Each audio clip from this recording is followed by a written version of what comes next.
Hello, how are you? Dear students, I am fine and I hope that all of you will be fine and safe at home, and I pray that God may provide all of you the patience, courage, peace and strength to fight against COVID-19.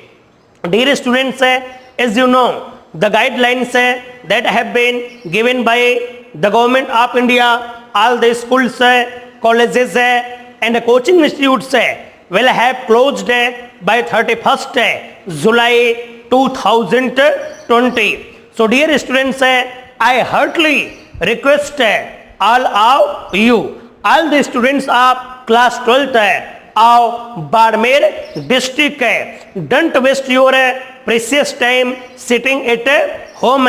Sitting at home to use your precious time to read your books prescribed by the government.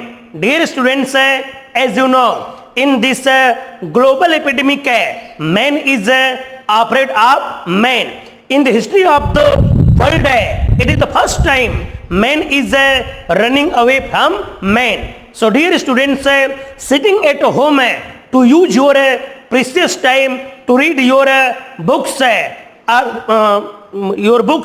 prescribed by the government. Yes, dear students, in the previous class I taught you about the poet and the main theme of the poem, The Snare. Yes, but today I am going to teach you Hindi translation of the poem The Snare. Yes, The Snare नामक कविता में there are 4 stanzas. Yes बच्चों, इस कविता में 4 stanza है. प्रत्येक stanza में 4 lines का मतलब अब पंक्तियां हैं. तो आओ बेटा, मैं आप लोग को इस द स्नेयर नामक कविता के मैं आपको पहली स्टेंजा का हिंदी अनुवाद समझाने जा रहा हूं. जैसे यहां पे हमने उस पोइम का नाम लिख दिया द स्नेयर. अब बेटा आप लोग को इस बात का पता है कि इसकी हिंदी क्या होती है? जाल. यस, बताओ क्या होती है इसकी हिंदी? जाल, जिसे हम लोग ट्रैप भी कहते हैं, जिसे हम लोग नेट भी कहते हैं. अर्थात ट्रैप का मतलब भी होता जाल, नेट का मतलब भी होता जाल, और यहाँ पे स्नेयर का मतलब भी क्या होता? जाल.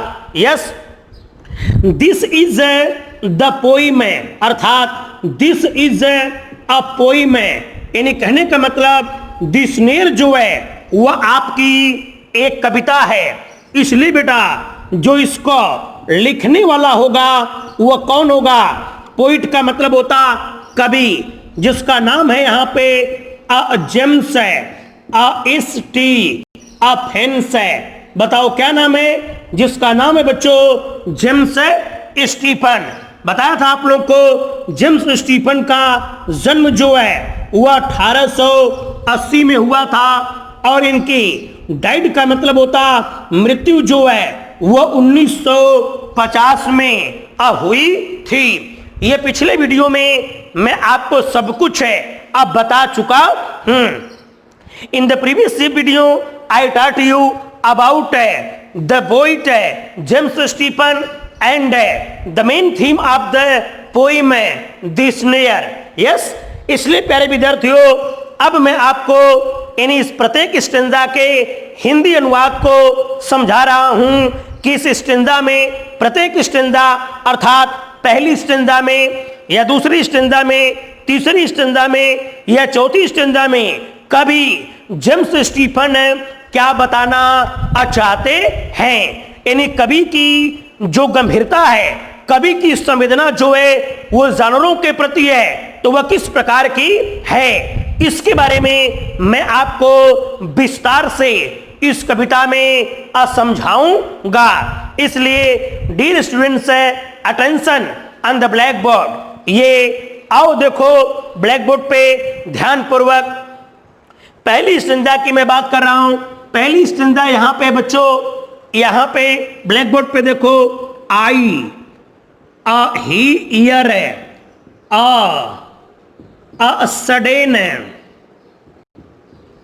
क्राई आव अ पेन। यस बच्चों, ब्लैक बोर्ड पे देखिए आप लोग, आई हियर है, अ सडन है, क्राई आप पेन है। यहां पे बच्चों ये चिन्ह होगा, exclamatory marks. Yes, I hear a sudden है, क्राई आव पेन। नीचे दूसरी लाइन, देयर है, इज अ रे, अ बिट है, अ इन अ इसने ईयर है। यस बच्चों, दूसरी लाइन है, देर इज अ रैबिट है, इन अ स्नेयर। तीसरी line, now I a hear है, द क्राई अ गेन है। यस बच्चों, नाउ आई हियर है, द क्राई अगेन। चौथी लाइन है, बट है, आई अ कांट है, अ टेल है, but I can't tell a from है, a where, but I can't tell a from where. ये रही बच्चों आपको द स्नेयर नामक कविता की फर्स्ट स्टेंजा, यानी पहली स्टेंजा। ब्लैक बोर्ड पे आओ, देखो, आई हियर है, अ सडन है, क्राई आव पेन। क्या कहा बच्चों? आई हियर है, अ सडन है, क्राई आव पेन। आगे देखना, देर इज अ, यस बच्चों, देर इज अ रैबिट है, इन अ स्नेयर। बोलो क्या कहा मैंने? देर इज अ रैबिट है, इन अ स्नेयर। तीसरी लाइन में, now I hear the cry again. क्या कहा बच्चों? Now I hear the cry again. Last, but I can't tell from where, but I can't tell from where. ये है बच्चों आपके इस कविता की प्रथम स्टेंजा। इस पहले in the first stanza of the poem the snare, yes, in the poet James Stephen wants to say that in this poem the use of I, yes बच्चों, इस कविता में जो आई प्रोनाउन का मतलब होता है सर्वनाम। यस, यानी जो आई प्रोनाउन है सर्वनाम, ये क्या है बच्चों? आपका नॉमिनेटिव केस है। इस आई नॉमिनेटिव केस का उपयोग जहां भी किया गया होगा, ये किसके लिए किया गया होगा? द पोइट है, यानी द पोइट का मतलब होता कवि। किसके लिए बच्चों? जेम्स है, यस है, फेंस है, यानी कवि जेम्स स्टीफन के लिए किया गया होगा। अर्थात इस कविता में आने वाले आई का उपयोग, नॉमिनेटिव केस आई का उपयोग जो है स्वयं कवि जेम्स स्टीफन के लिए किया गया है। इसलिए बेटा ब्लैक बोर्ड पे देखो आई, तो इस आई का मतलब होता है द पोइट है, द पोइट का मतलब होता है कवि। यस, फिर यहां पे लिखा बच्चों हियर है। यस बेटा, ब्लैक बोर्ड पे देखना, हियर का मतलब होता सुनना। मैं सुनता हूं। कौन सुनता है? कवि जेम्स स्टीफन सुनते हैं। आगे, सडन है, यहां पे केवल लेते हैं बच्चों सडन है। सडन का मतलब होता है अचानक है या एकाएक है। बताओ सडन का मतलब क्या होता? अचानक है या एकाएक है। क्राई आओ पेन है।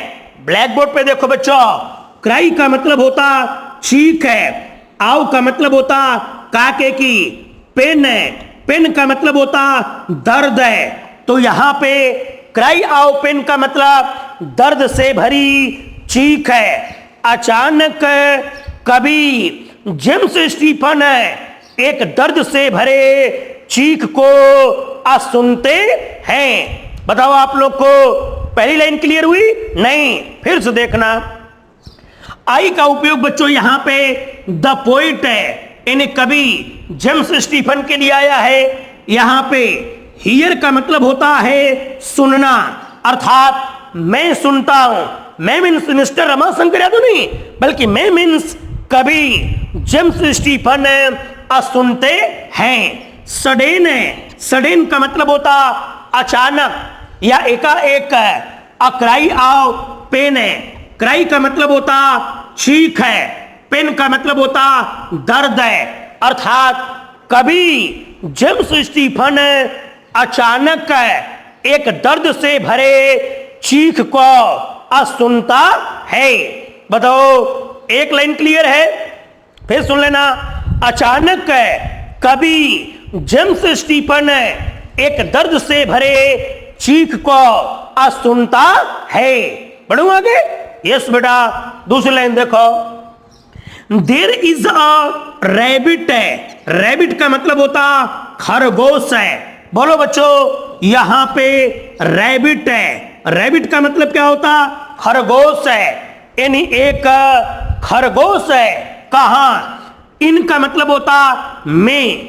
आ स्नेयर, यस बेटा, इस स्नेयर का मतलब होता ट्रैप है, ट्रैप का मतलब होता जाल है या नेट है, नेट का मतलब जाल है। अर्थात एक खरगोश है जाल में है।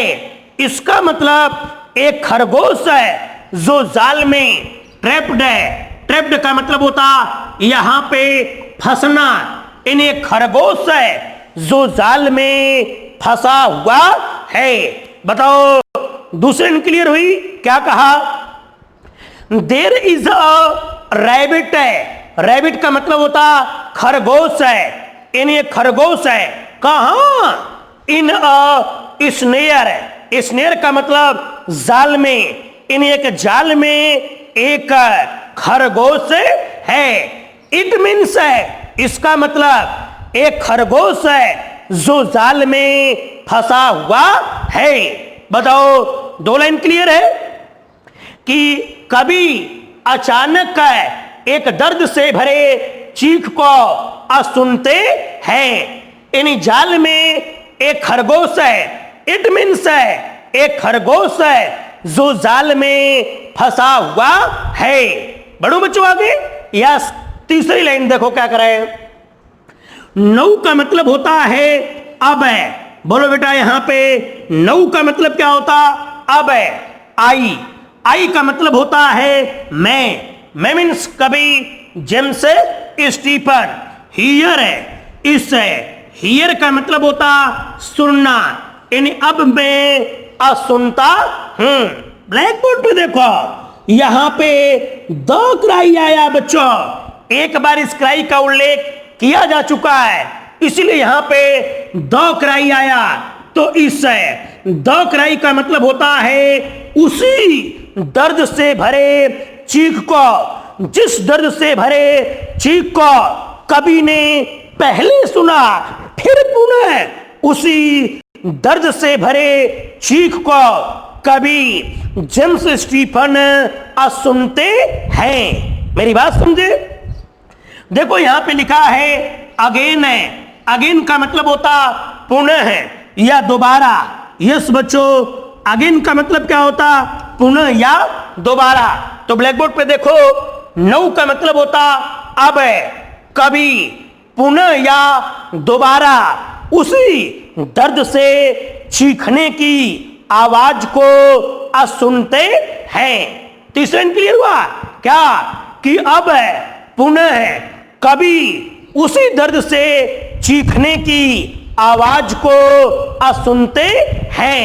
लास्ट बच्चों, बट का मतलब होता है परंतु या लेकिन।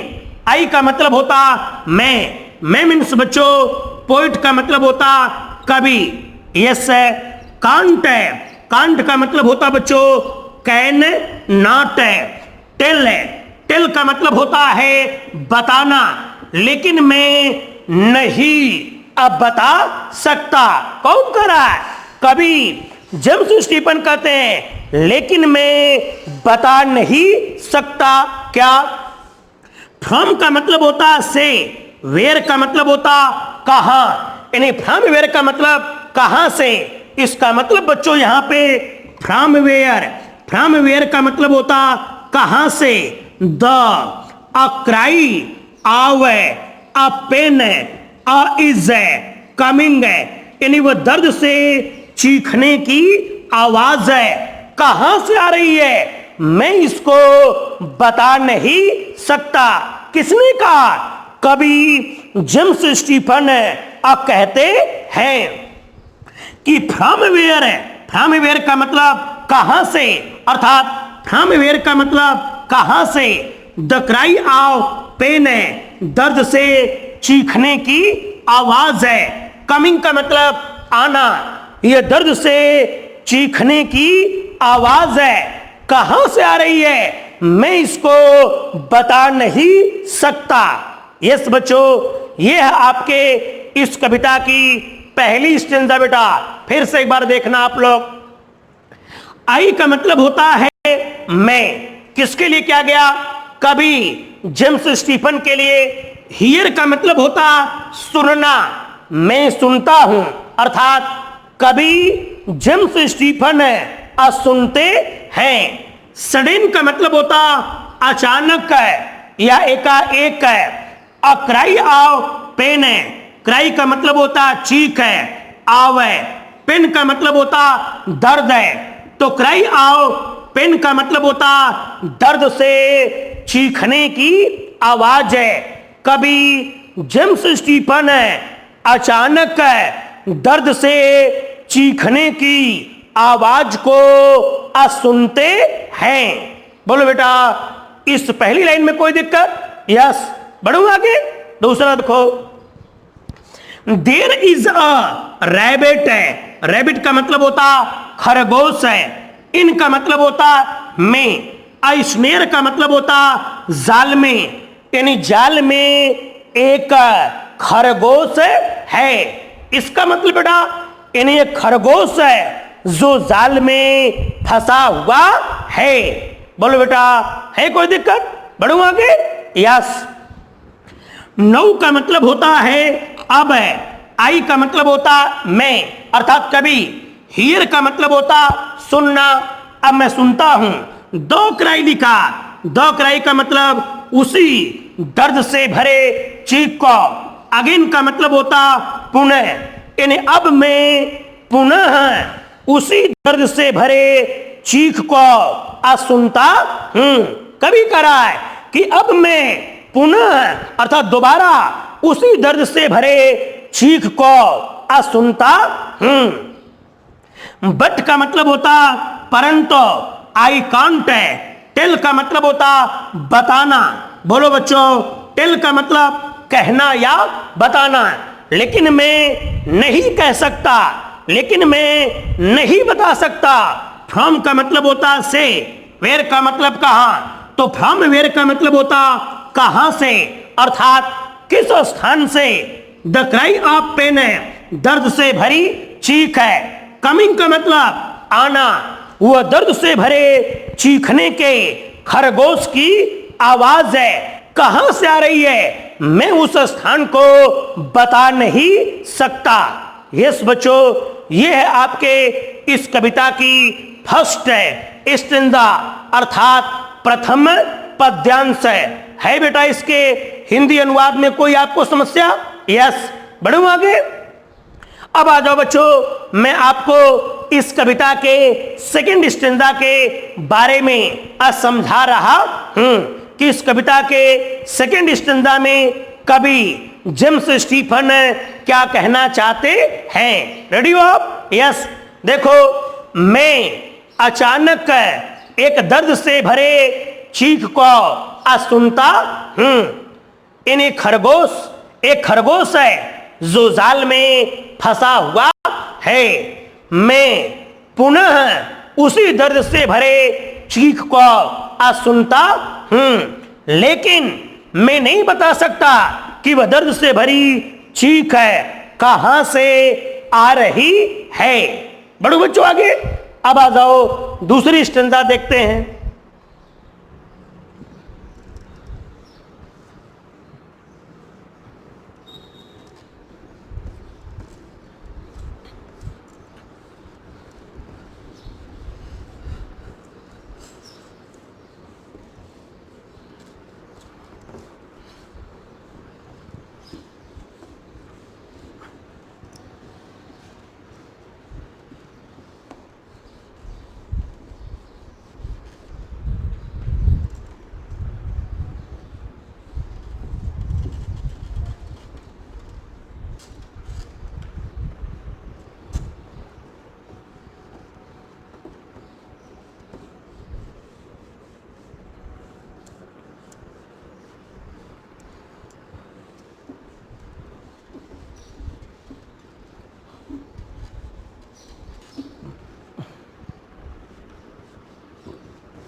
यस बेटा, ब्लैक बोर्ड पे देखो इस कविता की दूसरी स्टैंजा क्या है। ध्यान रखना, ये जो पहली स्टैंजा की अंतिम लाइन थी वही सेम टू सेम रिपीट होगा इसके दूसरी स्टैंजा में। देखो, but I can't tell from where, but I can't tell from where. आगे, he is calling out for aid, he is calling out for aid, crying on the frightened air. फिर उसके बाद making every thing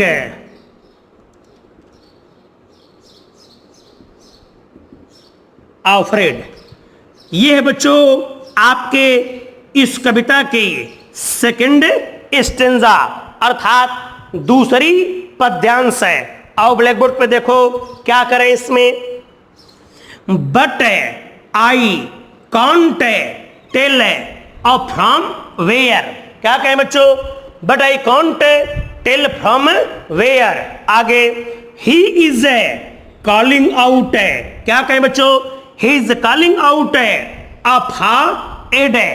yes, नीचे crying on the frightened air, crying on the frightened air, making everything afraid.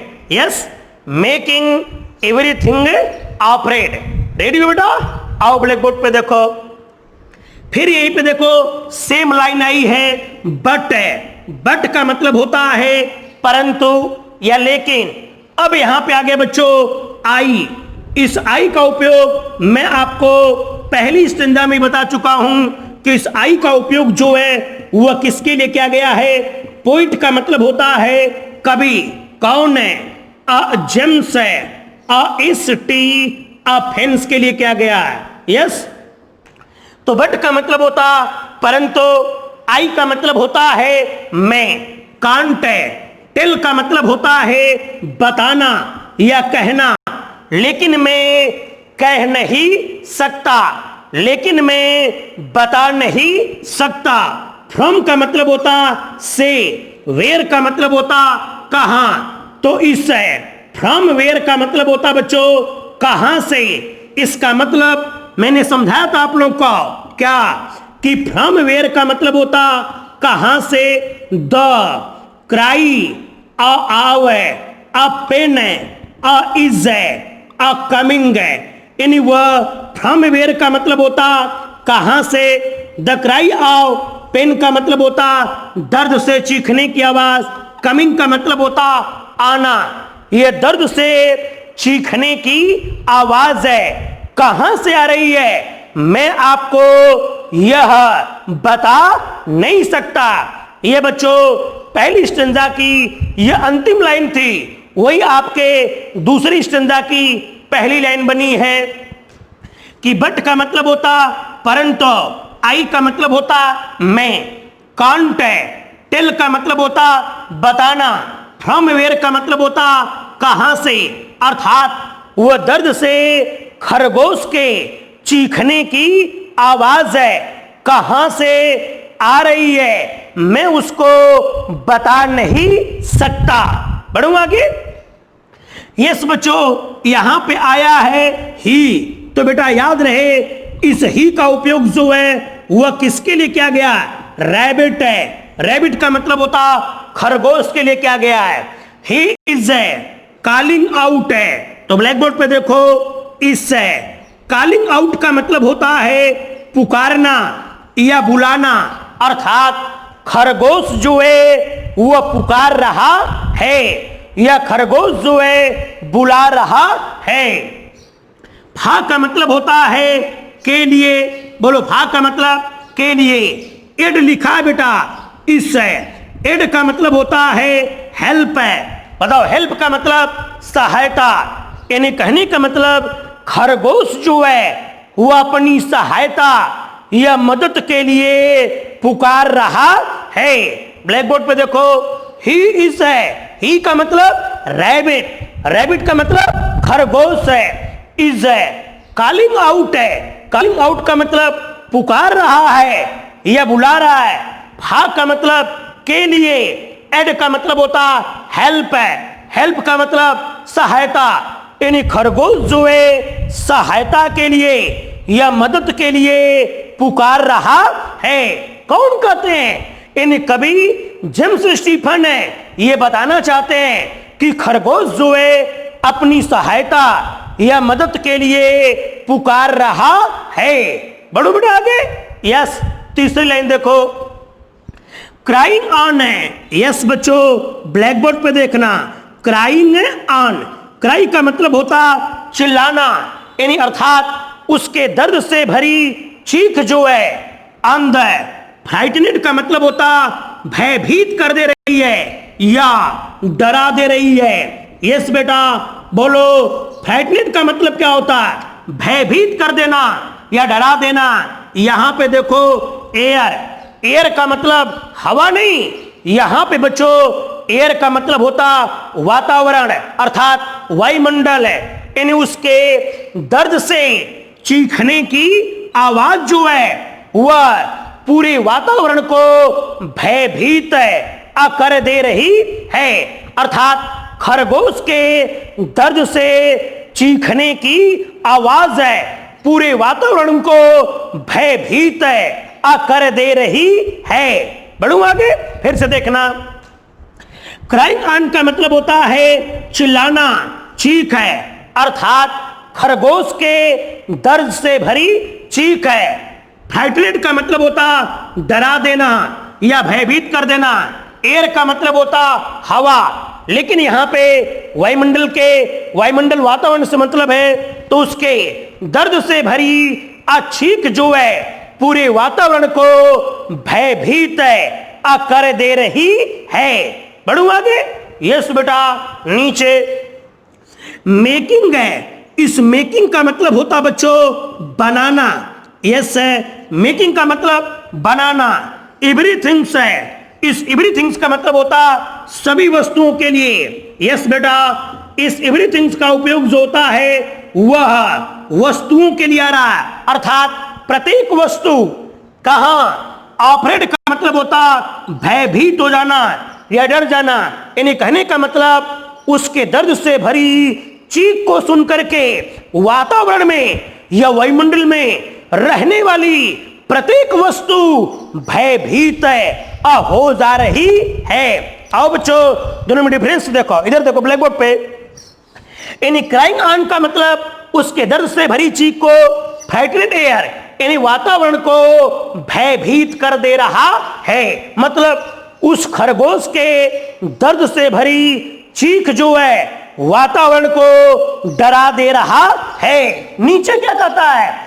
उस खरगोश के दर्द से भरी चीख जो है वह वातावरण में रहने वाले सभी वस्तुओं को भयभीत कर दे रहा है या भयभीत कर देती है। यस बच्चों, फिर से एक बार देखना आप लोग इस दूसरी स्टेंजा को। लो बेटा ब्लैक बोर्ड पे देखो करा। बट का मतलब होता परंतु, आई का मतलब मैं मीन्स मिस्टर रमाशंकर यादव नहीं, बल्कि मैं मीन्स द पोइट है जेम्स स्टीफन। कांट है, टेल का मतलब होता बताना, लेकिन मैं बता नहीं सकता। फ्रॉम वेयर का मतलब होता कहां से। इसका क्या मतलब? फ्रॉम वेयर का मतलब कहां से। द क्राई ऑफ पेन है, दर्द से चीखने की आवाज है। कमिंग का मतलब होता आना, यह दर्द से चीखने की आवाज है। कहां से आ रही है मैं इसे बता नहीं सकता। बढ़ू आगे। यस बेटा, फिर करें, ही का मतलब होता रैबिट है, बोलो रैबिट का मतलब खरगोश है। इज है, कॉलिंग आउट का मतलब पुकार रहा है, अर्थात चिल्ला रहा है, बुला रहा है। फा का मतलब होता के लिए, एड है, एड का मतलब होता बच्चों हेल्प है, हेल्प का मतलब सहायता। यानी खरगोश जो है अपनी सहायता या मदद के लिए पुकार रहा है। बताओ इस दूसरी लाइन में कोई आपको समस्या है? फिर से देख लेना। यानी खरगोश जो है सहायता या मदद के लिए पुकार रहा है। बढ़ू आगे। यस बेटा। क्राइंग ऑन है, क्राइंग ऑन का मतलब होता चीखना, चिल्ला, अर्थात उसके दर्द से भरी चीख है। फ्राइटनेड का मतलब होता भयभीत कर देना। एयर का मतलब होता वातावरण है, अर्थात खरगोश के दर्द से भरी चीख जो है वातावरण को भयभीत कर देती है, अर्थात उस खरगोश के दर्द से भरी चीख ने पूरे वातावरण को भयभीत कर दिया। बढ़ो बेटा आगे। यस। मेकिंग है, मेकिंग का मतलब होता बनाना। एवरीथिंग्स का मतलब होता प्रत्येक वस्तु, अर्थात वायुमंडल में, वातावरण में रहने वाले प्रत्येक वस्तु को। ऑपरेट का मतलब होता डरा देना या भयभीत कर देना। इन उस खरगोश के दर्द से भरी चीख जो है वातावरण में रहने वाले सभी वस्तुओं को भयभीत या डरा देती है। यस बेटा, यह है आपके इस कविता का दूसरी स्टेंजा। यस, आप इसको बेहतर तरीके से पढ़ लेना। आज के लिए बेटा इतना पर्याप्त है। अब 2 स्टेंजा बची है, वह अगले दिन अगले वीडियो में उस अंतिम 2 स्टेंजा के हिंदी अनुवाद को आपको समझाऊंगा। आज के लिए इतना पर्याप्त। थैंक्स।